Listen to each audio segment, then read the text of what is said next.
جب رب سے ایسی محبت کی کہ پیغام یاد رہے تو رب نے بھی انعام یہ دیا کہ فرمایا کہ اس زمانے کے جانوروں کو یہ حکم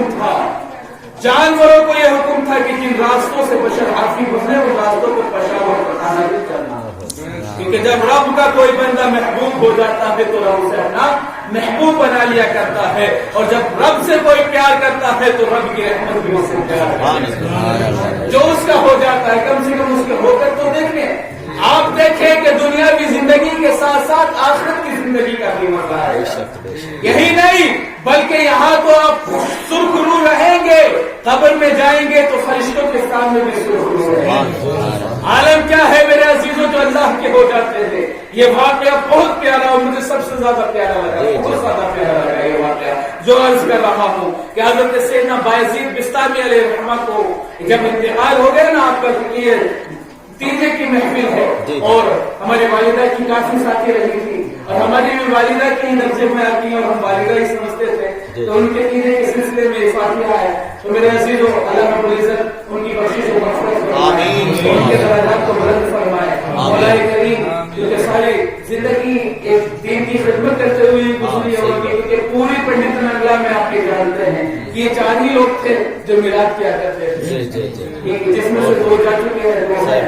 اللہ رب العزت دونوں کی مغفرت و بخشش فرمائے، اور جو 2 ہیں ان کا سایہ ہمارے سر پر قائم فرمائے۔ میرے عزیزوں، تو یہ تیجے کی محفل ہے، تو اسی کے تعلق سے سیدنا بایزید بستامی علیہ الرحمہ کا جب انتقال ہوا تو آپ کو کسی نے خواب میں دیکھا، بلکہ آپ کے ایک دوست نے خواب میں دیکھا اور کچھ اللہ ربی کا یہ آخری اے میرے بھائی، آپ کے ساتھ اللہ رب العزت نے کیسا معاملہ فرمایا، کیا معاملہ فرمایا، اللہ رب العزت نے کیا سلوک فرمایا؟ کہا جب مجھے قبر میں اتار دیا گیا، حضرت بایزید بستامی علیہ الرحمہ فرماتے جب مجھے قبر میں اتار دیا گیا تو جو 2 فرشتے ہیں منکر اور نکیر جو ہر ایک کے قبر میں آتے ہیں وہ میری کی قبر میں آئے، اور آنے کے بعد میں انہوں نے مجھ سے سوال کیا، مان رب ہوگا اے بایزید تمہارا رب کون ہے؟ یہ ہر ایک جانتا ہے کہ قبر میں 3 سوال ہونے ہیں، ربوں کا، ماتینوں کا، ماتون کا تقول خوشحالی حاضر وجود، کہ پہلا رب کے بارے میں، دوسرا دین کے بارے میں۔ آپ یاد رکھیں کہ جو پہلے ہیں یہ آپشنل ہیں، اگر ایک بار جواب نہ دیے تو بات بن جائے گی، لیکن تیسرا ماتون کا تقول خوشحالی حاضر وجود یہ ضروری ہے، یہ کمپلسری ہے۔ اگر اس کا جواب نہ دیا گیا تو آپ یاد رکھیں کہ پھر آپ امتحان میں فیل ہو جائیں، کیونکہ آپشنل وہی ہوتا ہے کہ جس کے بارے جو سوال کرنے کے بعد میں بھی آپ کو موقع دیا جائے۔ مثال کے طور پر آپ سے پوچھا گیا مولانا صاحب کا نام کیا ہے، آپ نہیں بتا پائے، پھر ان کا نام پوچھ لیا گیا۔ یہ جو آپشنل ہے کہ ان کا نام بتا دیا گیا، لیکن آپ کا نام پوچھا گیا اور آپ اس کو کمپلسری کر دیا گیا اور آپ نے اس کا جواب نہیں دیا گیا تو پھر آپ کی خیر نہیں۔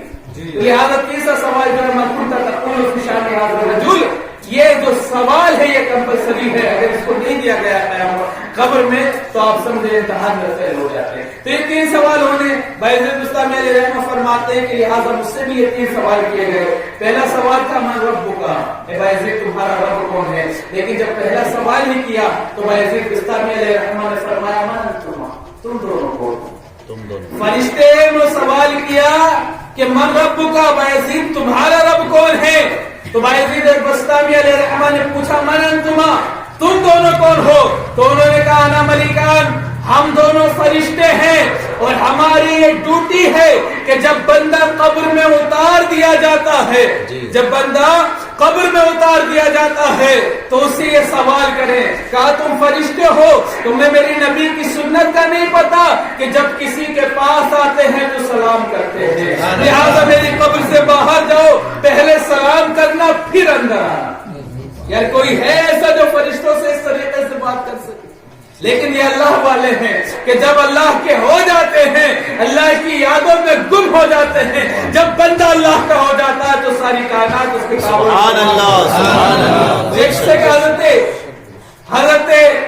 حضرت جن کی بوستا اور گلستہ شیخ سعدی علیہ رحمہ، شیخ سعدی علیہ رحمہ فرماتے ہیں کہ ایک بار میں رودبار گھومنے کے لیے گیا، رودبار ایک جگہ کا نام ہے، کہا کہ فارسی میں کچھ اشعار ہے، وہ کہا کہ ایک دیدم مدرسہ رودبار کہ پیش آمدم بر پلنگ سوار چنا ہول ازاحال برمن نشست کہ ترسید نت پائے رفتن زبست تبسم کنا ہاتھ بغل گرفت کہ سادی مدار راچے دیدی شگفت تو از حکم داور گرد کہ گردن نہ پیچس سے حکم تو ہے. یہ فارسی زبان ہے کیونکہ آپ کی زبان فارسی تھی اور پہلے ہندوستان کی زبان بھی فارسی تھی. کہا کہ رودبار میں گھومنے کے لیے گیا تو وہاں پر یہ کہہ دیے دم مدرسہ ہے رودبار کے پیش آمدم پر پلنگ کے سوار کہ ایک شخص کو رودبار کے میدان میں دیکھا کہ وہ چیتے پر سوار ہو کر کے میرے سامنے آ رہا. چیتے پر سوار ہو کر کے. آج اگر ہمارے سامنے چوہا بھی گزر جائے نا پیروں کے نیچے سے ہم کب کپا جاتے, ہم تھرا جاتے. کیوں؟ کیونکہ رب کی لو ہم نے لگائی, رب کی جانب ہم نے لوئی نہیں لگائی ہے, رب کا خوف نہیں. اس لیے رب کا خوف جب دل سے نکل گیا تو دنیا کا خوف ہمارے دل میں بیٹھ. دیکھا کہ رودبار کے میدان سے ایک شخص آ رہا ہے, چیتے پر سوار ہے.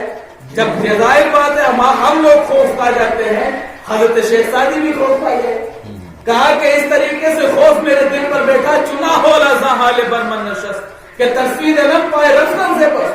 اس طریقے سے خوف دل پر بیٹھ گیا کہ میں چلنا چاہتا تھا, لیکن آپ نے دیکھا ہوگا اچانک ڈر لگتا ہے تو چلنے سے پیر بھی رک جاتے ہیں. کہا اسی طریقے سے میرے پیر رک گئے, چل نہیں پایا آگے کو. تو وہ شخص جو چیتے پر سوار ہو کر کے آ رہا تھا نا, اسے یہ نہیں دیکھا بلکہ تبسم کنا ہاتھ بر لب گرفت کہ سادی مدار آچی دیدی شبہ. کیا اس نے مسکرایا, تبسم کیا, مسکراہٹ لایا چہرے پر اور ہاتھوں کو ہونٹوں پر رکھ کر کے بولا کہ سادی جو تم دیکھ رہے ہو اس پر تعجب مت کرو, اس پر متعجب نہ ہو, اس پر تعجب نہ کرو کہ ایک انسان چیتے پر سوار ہو کر کے کیسے آ رہا ہے. سادی سواری تم بھی کر سکتے ہو, لیکن اگلا جملہ سنو, تو از حکم داور گردن نہ پیچ کہ گردن نہ پیچل سے حکم تو ہے. تو رب کے حکم سے گردن مت موڑ, تیرے حکم سے دنیا کی کوئی چیز گردن نہیں موڑ سکتی. تو رب کا تابع فرمان ہو جا, پوری دنیا کی چیزیں تیری تابع فرمان ہو جائیں گی. تو سورج پر حکمرانی کرنا چاہے گا, سورج تیرے کہنے پر آ جائے گا. تو دریا میں راستہ بنانا چاہے گا تو دریا تیرے کہنے پر راستہ بنا دے گا. مگر شرط یہی ہے کہ شعلہ بھی تیرے سامنے گلزار بنے گا جس دن تو محمد کا وفادار بنے گا. سبحان اللہ. ضرورت ہے محمد رسول اللہ کے وفادار بننے کی, جبھی کہ شعلہ بھی تیرے سامنے گلزار بنے گا جس دن تو محمد کا وفادار بنے گا. تو از حکم داور گردن نہ پیچ کہ گردن نہ پیچ سے حکم تو ہے. تو رب کے حکم سے گردن مت موڑ, پوری دنیا کی چیزیں تیرے حکم سے گردن نہیں موڑ. تو یہی ہے جب بندہ رب کا خاص ہو جاتا ہے تو میرا رب اسے اپنا خاص بنا لیتا ہے. جب بندہ دنیا کے کاموں کو چھوڑ کر رب کے کاموں میں لگ جاتا ہے پھر رب اس کے سارے بگڑے کام بنا دیتا ہے. تو میرے عزیزو, میں عرض کر رہا تھا کہ حضرت سیدنا بایزید بستامی علیہ رحمہ کہا کہ میری قبر سے باہر نکلو, پہلے سلام کرنا پھر اندر آنا.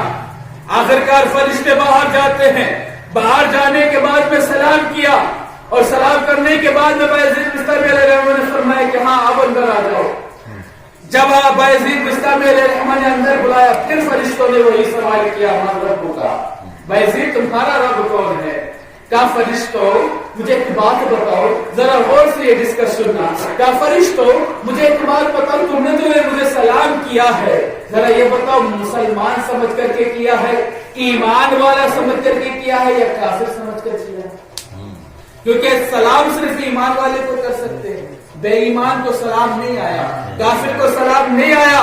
البتہ اعلیٰ حضرت عظیم البرکت مجدد دین ملت الشاہ امام احمد رضا خان علیہ رحمۃ و رضوان کی بارگاہ میں جب یہ سوال آیا کہ جناب ایک جج ہے جو یہ کہتا ہے کہ اگر مسلمان آ رہے تو مجھے سلام کریں, ہندو آ رہے تو مجھے رام رام کریں, اور اگر عیسائی آ رہے تو مجھے گڈ مارننگ کریں, اور اگر سکھ آ رہے ہیں تو مجھے سر سے اکال کریں ورنہ تو میں کام کر کے نہیں دوں گا. تو انہوں نے ایسے مسئلے میں ہم پھنس جاتے ہیں. کہا کہ ایسے مسئلے میں سلام کیسے کرے, وہ غیر مسلم ہے لیکن اس کی ڈیمانڈ یہ ہے کہ وہ سلام کرے. تو آپ نے کہا کہ جائیں جا کر کے سلام کریں, لیکن تصور اس جج کا نہ کریں. دل میں یہ نہ سوچے میں نے اس جج کو سلام کیا ہے, بلکہ دو فرشتے ہیں کرامن کاتبین جو ہر ایک انسان کے ساتھ رہتے ہیں. تصور یہ کرے کہ ہم نے اس فرشتے کو سلام کیا ہے, ان دونوں فرشتوں کو سلام کیا ہے. یہ صورتحال نکلتی ہے کافر کو سلام کرنے کہ وہ صورتحال میں ہم نے اس کافر کو نہیں بلکہ فرشتوں کو سلام کیا ہے. کبھی بھی ایسا موقع پڑے تو کافر کو نہ سلام کرے, کبھی بھی غیر مسلم کو بلکہ ان فرشتوں کو سلام کرے. آپ کا سلام بھی ہو جائے گا, آپ کا کلام بھی ہو جائے گا اور میرے عزیزو آپ مسئلے سے بھی روبرو ہو، مسئلے سے بھی بری ہو جائیں گے۔ کہا کہ فرشتوں یہ جو سلام کیا یہ ایمان والا سمجھ کر کے کیا یا بے ایمان سمجھ کر کے کیا، مومن سمجھ کر کے کیا ہے یا کافر سمجھ کر کے؟ کہا کہ ہم نے تو ایمان والا سمجھ کر کے کیا ہے۔ ایمان والا سمجھ کے کیا نا؟ کہا جب ایمان والا سمجھ ہی لیا تو سوال ہی نہیں بنتا، کیونکہ ایمان والا تو ہوتا ہی وہ ہے جو رب کو مانے، جو رب سے پیار کرے، جو رب سے محبت کرے، رب کے محبوب کے احکامات کو مانے۔ ایمان والا تو ہوتا ہی وہ ہے۔ پھر فرشتوں سے ایک سوال کیا، فرشتوں مجھے ایک بات بتاؤ، یہاں میں کہہ دوں میرا رب اللہ ہے، اور جب تم لوٹ کر کے جاؤ رب کی بارگاہ میں اور رب فرمائے بایزید میرا بندہ نہیں ہے، تو بتاؤ میری مانو گے یا رب کی مانو گے؟ کہا میری مانو گے یا رب کی؟ کہا جی ہم تو رب کی مانیں گے۔ کہا جب رب کی ماننی تھی تو اتنی دور کا سفر کرنے کی ضرورت کیا تھی؟ وہی پوچھ لیتے مولا بایزید تیرا بندہ ہے یا نہیں۔ آخرکار فرشتے آپس میں متعجب ہوتے ہیں اور ایک دوسرے سے کہتے ہیں یار یہ ہے کون جو سوال ہم اس سے کرتے ہیں یہ ہم سے کر دیتا ہے۔ اب غیب سے رب کی آواز آتی ہے، فرشتوں آپس میں مت پوچھو یہ کون ہے، بلکہ مجھ سے پوچھو ھذا بایزید عاش فی محبتی ومات فی محبتی بعد قبری کذالک، یہ میرا بندہ بایزید ہے، یہ میری محبت میں زندہ رہا، مجھ سے پیار کرتا رہا، مجھ سے محبت کرتا رہا، میری محبت میں سرشار رہا، اس کی قبر سے دور ہو جاؤ، یہ میرے نبی سے عشق کرتا رہا، اسے اس عشق کا نشہ چڑھ گیا ہے، قیامت کے دن بھی اسی نشے میں اٹھایا جائے۔